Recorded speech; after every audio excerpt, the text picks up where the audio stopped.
So if we transpose our motor homunculus friend onto your motor cortex, he would look something like this.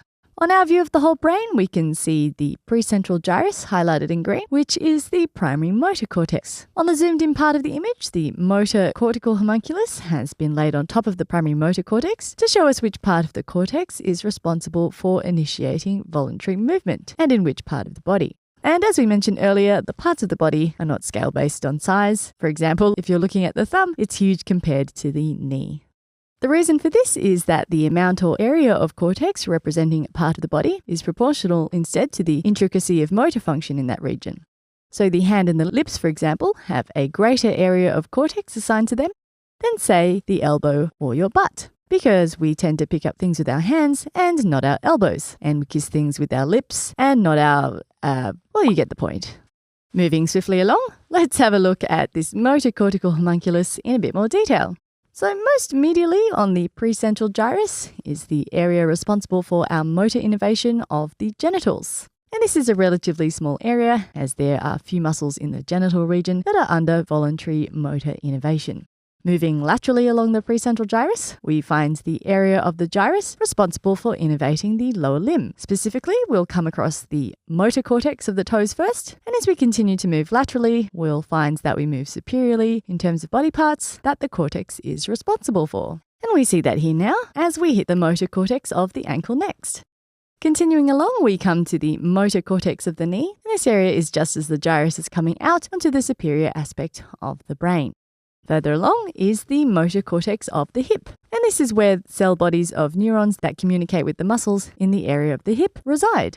Now we've come across the motor cortex of the trunk. So although the trunk makes up a large part of a person, the motor cortex designated for it is relatively small. We have a lot of muscles in the area of the trunk, but their movements are not very intricate compared to, say, the hand or the face. As we continue laterally, we'll now hit the areas responsible for movement of the upper limb.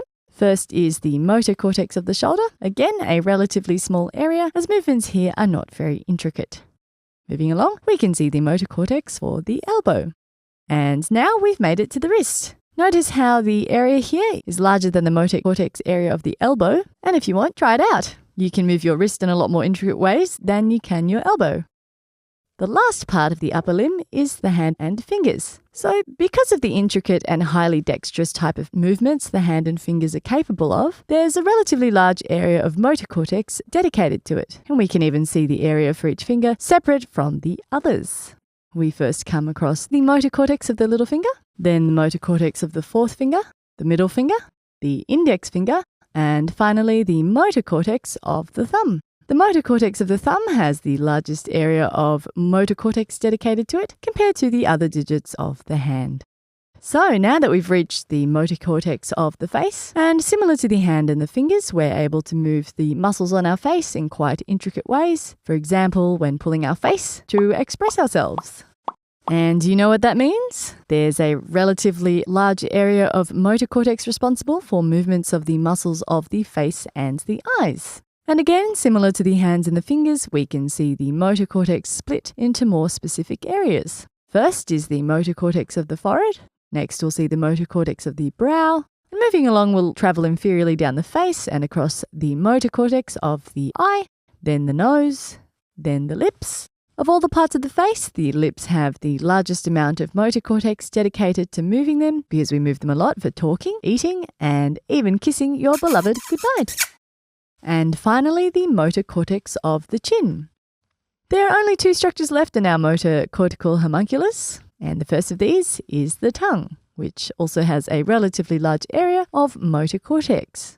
Lastly, we have the pharynx, which is the most lateral part of the motor cortical homunculus, and where our signals designated for the pharyngeal muscles used in swallowing originate. If you found this quick anatomy or physiology video helpful, you'll enjoy our video tutorials even more. Click on the button and you'll see what I mean.